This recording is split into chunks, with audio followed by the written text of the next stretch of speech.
First solo trip भी मैं बोल सकता हूँ। उसी प्राइस में मुझे 6 बेड का हॉस्टल मिल रहा था। सब कुछ 1-1 पाउंड में यहाँ पे मिल रहा है। पूरी चल चल के पैरों की वाट लग गई है। तो कैसे हैं आप लोग? सलाम नमस्ते। निकल पड़ा हूँ एक नेक्स्ट ट्रिप पे। तो मेरी ये this is the first trip of European country. और कैस करो मैं कहाँ जा रहा हूँ? तो भाई मैं जा रहा हूँ रोम। तो ये भी मेरी यूरोपियन कंट्री की फ़र्स्ट ट्रिप है और फर्स्ट सोलो ट्रिप भी मैं बोल सकता हूँ, क्योंकि इससे पहले मैंने दूसरी कोई सोलो ट्रिप की नहीं है। मैंने यहाँ सुबह से आपको अगर यहाँ पे लंदन के स्टैंड एयरपोर्ट आने के लिए आपको लिवरपूल स्टेशन आना है। लिवरपूल स्टेशन से आपको लेनी है एक ट्रेन। जो ट्रेन लेके आओगे वहाँ से आप पहुँचोगे लंदन स्टैंड एयरपोर्ट, और वहाँ से आपको चेक इन वगैरह सब मैंने की और यूरो वगैरह सब ले लिया और ये सब करके फिर अब चेक इन के लिए निकल पड़ा हूँ। अब आगे की जर्नी में आपको बताऊँगा। रोम में मैं यहाँ से फ़्लाइट लूँगा। मैंने रायन की फ़्लाइट यहाँ से की है जो मेरा 87 नंबर पे है। तो चलिए चलते हैं फ़्लाइट में और अब स्टे ट्यून बने रहिए, लास्ट तक रोम घूमेंगे और मज़े करेंगे। तो इस ब्लॉग में सब कुछ कवर होगा कि भाई रोम में 3 दिन में कितना घूमा, कितने मेरा खर्चा हुआ, मैं कौन से होटल में रहा, कि आपको हॉस्टल रहना बेस्ट है कि होटल में प्राइवेट रहना बेस्ट है, मैं सब कुछ बताऊंगा। और कैसे आपको ट्रैवल करना है A to Z सारी गाइड मिलेगा। तो ये सारी चीज़ आपको ये ब्लॉग के एंड में पता चलेगी। तो पूरा ब्लॉग देखिए और मिलेंगे। इसको 3 पार्ट में डिवाइड करेंगे इस ब्लॉग को, 1, 2 और 3, क्योंकि मैं 3 दिन घूमने वाला हूँ। तो हर दिन का एक अलग ब्लॉग होगा। तो पूरे ब्लॉग देखिए और आप इजीली पूरे रोम की ट्रिप खुद से प्लान कर सकते हैं।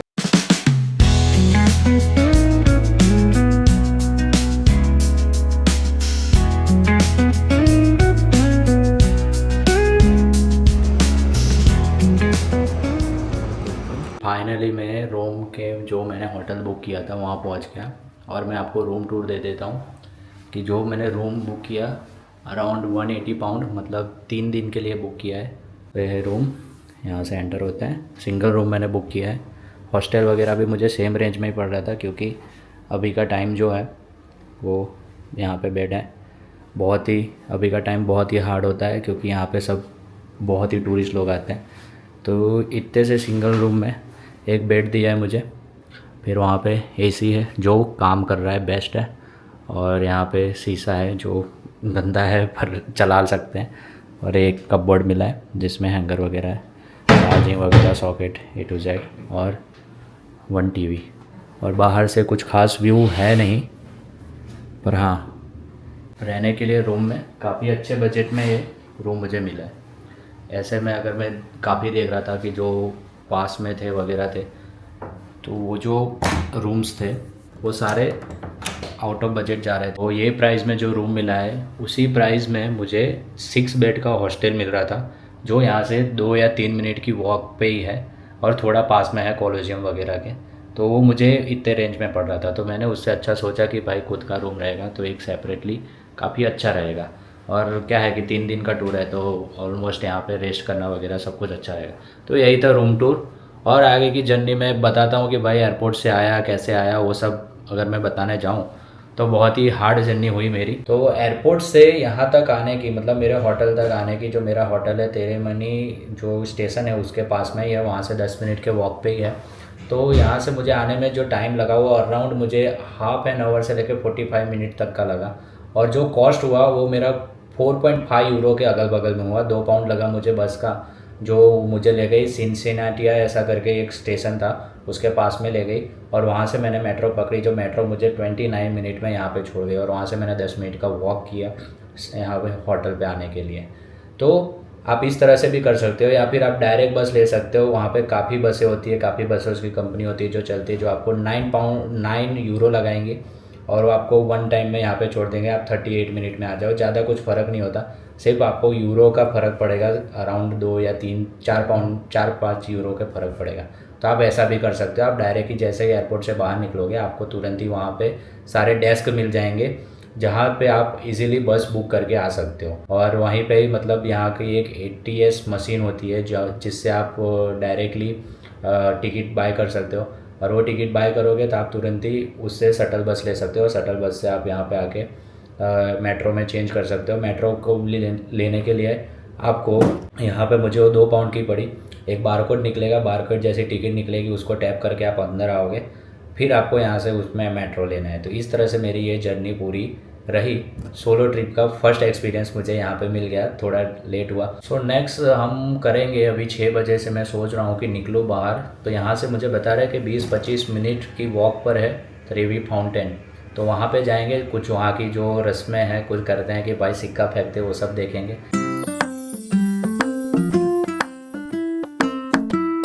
तो शुरू करते हैं ट्रैवलिंग रोम की। मैं निकल पड़ा हूँ, बज रहे हैं 6:10 और यहाँ से 25 मिनट की वॉक पे है त्रिवेणी फाउंटेन। तो चलते हैं त्रिवेणी फाउंटेन के लिए। वेदर काफ़ी हॉट था, इसके वजह से मैंने सोचा कि 6 बजे निकलूँ क्योंकि थोड़ा लाइट वेदर हो जाए। सनस्क्रीन वगैरह लगा के ही निकला हूँ, और वेदर अभी भी मतलब पूरा वार्म है, तो पूरी सनलाइट हो रखी है। चलते हैं त्रिवेणी की तरफ, त्रिवेणी फाउंटेन की तरफ। और हाँ, वहीं से ही 30 मिनट के वॉक में कॉलोसियम है, पर कॉलोसियम आज नहीं करेंगे। फिर वहाँ से जाएंगे द नेवो पिज़िया, ऐसा कुछ नाम का है, द नेवो पिज़िया, वहाँ पे भी जाएंगे। तो करते हैं और चलते हैं पूरा वॉक थ्रू। सिटी काफ़ी अच्छी लग रही है, चारों तरफ आप देख पा रहे हो, मस्त यहाँ पे चारों तरफ व्यूज़ है, बिल्डिंग्स वगैरह, बहुत ही अच्छा है। वैसे पीसफुल है, ट्रैफिक इतना दिख नहीं रहा है, पर क्या पता शाम के टाइम पे इतना देखने मिले। तो चलते हैं, यहाँ से पूरा वॉक थ्रू है, करते हैं पूरा वॉक और अब त्रिवेणी फाउंटेन तक पहुँचते हैं।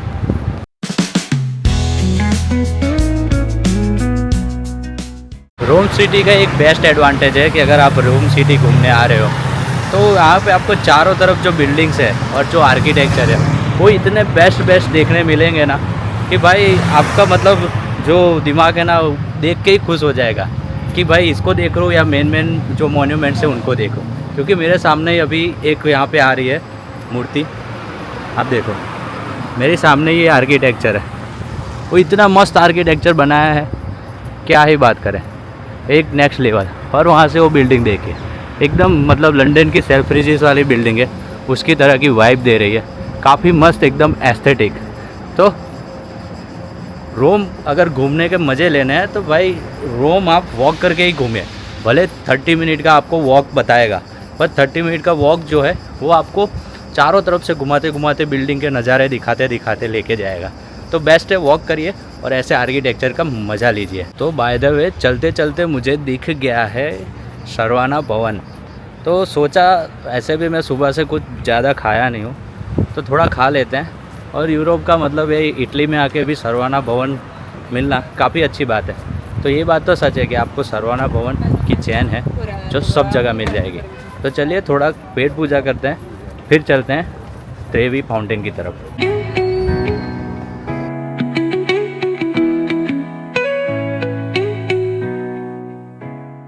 कुछ भी कहो भाई, विदेश में आके, वो भी जैसे इटली, रोम, लंदन में तो है ही, वहाँ पे आके अगर सरवाना भवन जैसा अपना इंडियन फूड चेन मिल जाए तो पेट भर के खाने का मज़ा ही अलग आता है। हाँ, वो बात अलग है कि भाई कंट्री दूसरी घूमने आए हैं तो वहाँ के फूड ट्राई करने चाहिए, वो भी ट्राई करेंगे, पर पेट तो आखिर में इंडियन खाने से ही भरेगा। तो मैंने वो खा लिया, मैंने मसाला डोसा और मैंगो लस्सी पी, अभी फुल एनर्जी बन गई है और अभी घूमेंगे पूरा रोम। रोम में रोम करेंगे भाई, पूरा घूमेंगे, यहाँ के फूड भी ट्राई करेंगे एंड अभी तो त्रिवेणी फाउंटेन हेड करेंगे। तो चलिए चलते हैं। वॉक करते करते ऐसे मैं एक सेंट्रल पॉइंट पे पहुंचा हूँ जहाँ पे चारों तरफ से जो बिल्डिंग है वो पूरी मतलब एकदम राउंड में बनी है, और यहाँ पे भी एक बहुत ही मस्त फाउंटेन है जो मेन त्रिवेणी फाउंटेन है। वहाँ जाने से पहले मैं आपको ये फाउंटेन भी बता देता हूँ। तो आप देख पा रहे हो यहाँ से, वो भी एक मस्त ज़बरदस्त एकदम सेंट्रल में ही फाउंटेन बनाया है, वो भी काफ़ी मस्त लुक दे रहा है। तो ऐसे ही आर्किटेक्चर रोम में आपको सब जगह देखने मिलेंगे। घूमते घूमते मैं यहाँ की एक लोकल मार्केट में आ गया हूँ जहाँ पे चारों तरफ सिर्फ रेस्टोरेंट है और बहुत सारी जूस की शॉप और कुछ चीज़ें जहाँ पे 1-1 पाउंड में मिल रही है, वो भी आप देख सकते हो। 1 पाउंड में यहाँ पे आपको मैग्नेट मिल जाएगा, आपको 1 पाउंड में किचन्स मिल जाएंगे। तो ये आप देख सकते हो, सब कुछ 1-1 पाउंड में यहाँ पे मिल रहा है। तो आप यहाँ पे भी ऐसे वॉक कर रहे हो तो आपको ये चीज़ भी देखने मिलेगी। और आप सामने शॉप देख रहे हो, वहाँ पे भी 1 पाउंड में सब मिल जाएगा। तो यहाँ से सीधा वॉक करेंगे तो 2 मिनट के वॉक पे ही है त्रिवी फाउंटेन, और बाकी सब शॉप्स आपको देखने मिलेगी चारों तरफ आप यहाँ पे आते हो तो।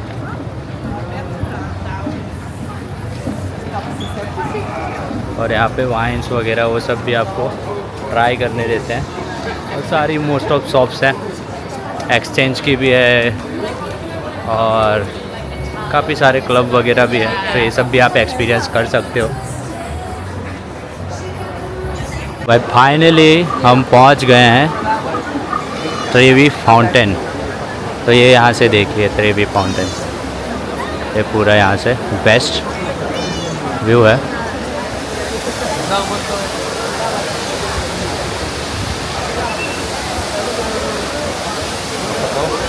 मेरे पीछे भीड़ तो आप देख ही रहे हो कितनी भीड़ है भाई, इतनी गर्मी पे भी लोग यहाँ पे ये घूमने आए हैं।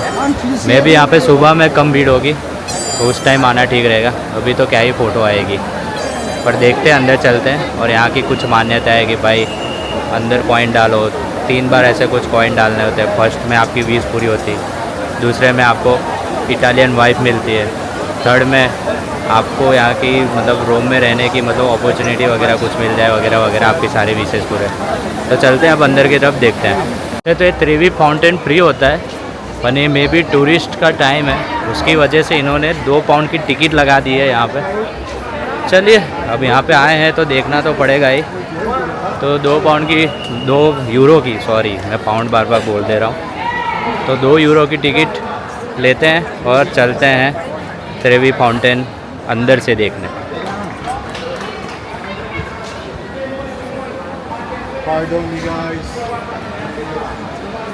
तो यहाँ से ये लाइन शुरू हो रही है, वहाँ पे अपन को टिकट लेनी है और वहाँ से अंदर जाना है। तो ये 2 पाउंड की टिकट ले ली है, और भाई 2 पाउंड की टिकट ये त्रिवी फाउंटेन देखने की। चलिए अंदर से देखते हैं।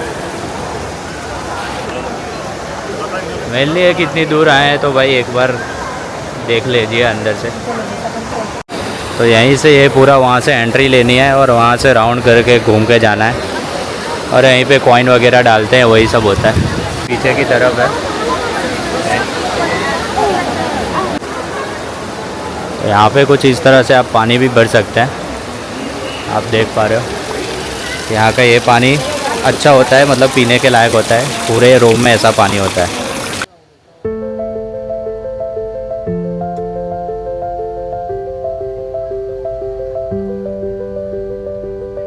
यहाँ पे लोग सिक्के डालते हैं, विशेष मार के मैं आपको बताता हूँ। इसके अंदर जाके देखते हैं कि आपको बहुत सारे सिक्के देखने मिलेंगे।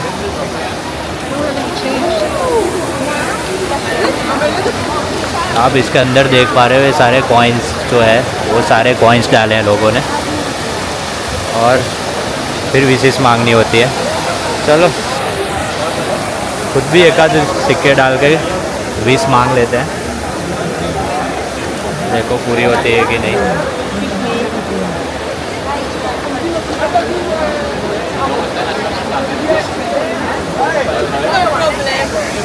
भाई हमने भी 20 मांग ली, अब यहाँ की मान्यता के हिसाब से देखो पूरी होती है कि नहीं।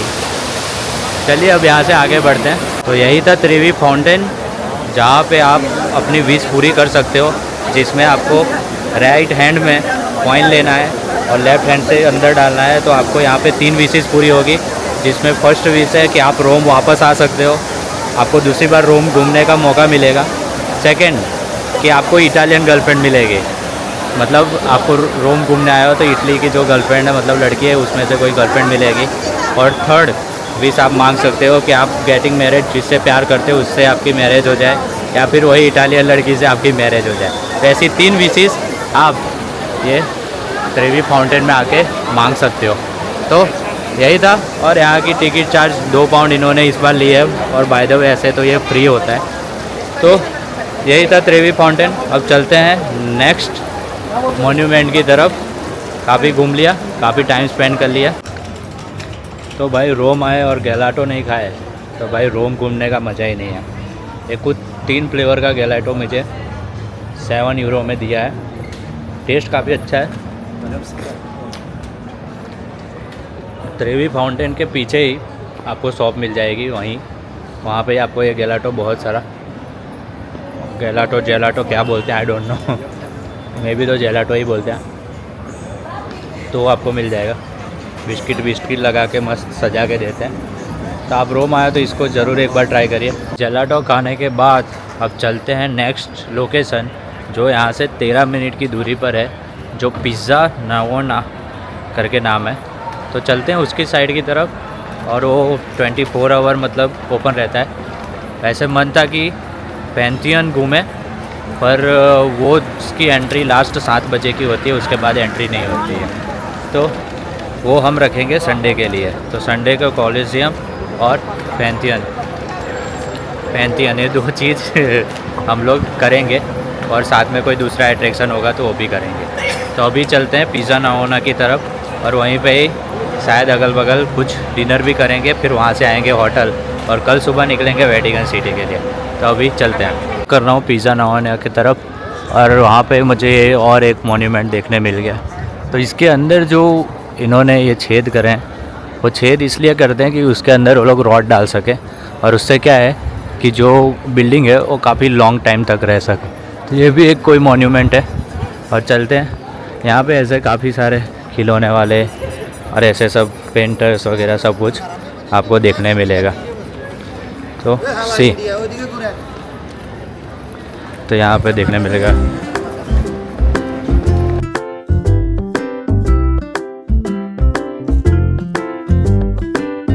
और इसकी झलक देख ही लो, यही है पैंथियन, इसके अंदर भी जा सकते हैं। जो लास्ट एंट्री अभी बंद हो गई है, तो यहाँ पे हमें संडे को जाना पड़ेगा। अब चलते हैं नेक्स्ट पिज़्ज़ा नावोना की तरफ। इसके आगे पीछे सारे मॉन्यूमेंट देख सकते हो आप।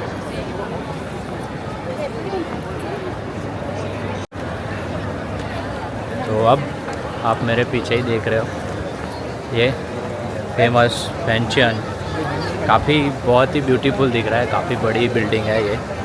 अब यहाँ से हम दूसरी गली से निकलेंगे और चलेंगे पिज़्ज़ा नावोना की तरफ, और देखते हैं कि वहाँ पे क्या होता है, क्योंकि ये बिल्डिंग तो बंद हो चुकी है। उसके अंदर बिल्डिंग नहीं बोल सकते, काफ़ी अच्छा मॉन्यूमेंट है। अगर बिल्डिंग बोल रहे हैं तो शायद बुरा लग जाए किसी को, तो उसके लिए सॉरी, पर ये बिल्डिंग नहीं है, काफ़ी अच्छा मॉन्यूमेंट था।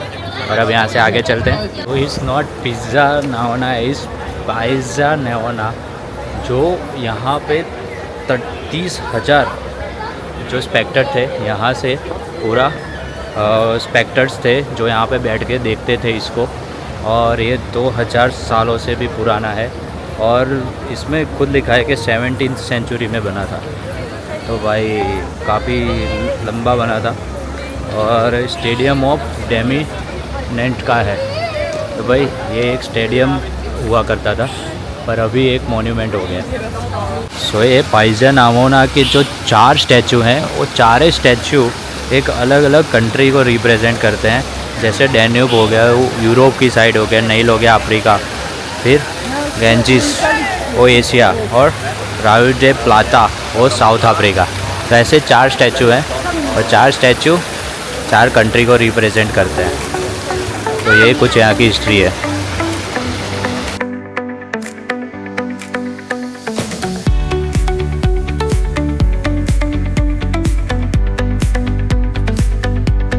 तो आप पिज़्ज़ा नावोना के साइड आते हो, तो वहाँ से आप इस साइड देखोगे तो उसके सामने आपको बहुत सारे लोग मिलेंगे जो आपको पेंटिंग बना के देंगे। तो आप ये भी आपको अगर एक एज अ सोवेनियर या फिर आपको एक याद के लिए रखना है, तो आपको वो पेंटिंग बना के देंगे। और वहीं के सामने एक दूसरा भी मॉन्यूमेंट है, चलो देखते हैं, वो भी एक फाउंटेन जैसा बना हुआ है।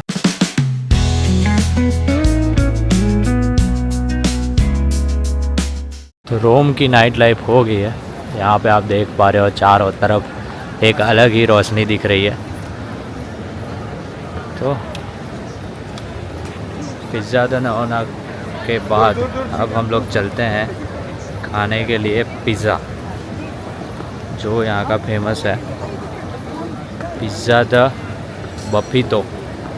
चलते हैं वहाँ, और अब अपन ट्राई करते हैं इटालियन पिज़्ज़ा, जो यहाँ का ऑथेंटिक होता है, हैंडमेड बनाते हैं, वो यहाँ पे ट्राई करते हैं। पूरी चल चल के पैरों की वाट लग गई है क्योंकि कंटिन्यू 1-2 घंटे से वॉक हो रहा है। तो अगर आप रोम आ रहे हो तो कंफर्टेबल शूज़ ज़रूर पहन के आना, क्योंकि आपको इतनी वॉक तो कम्प्लीटली करनी ही पड़ेगी।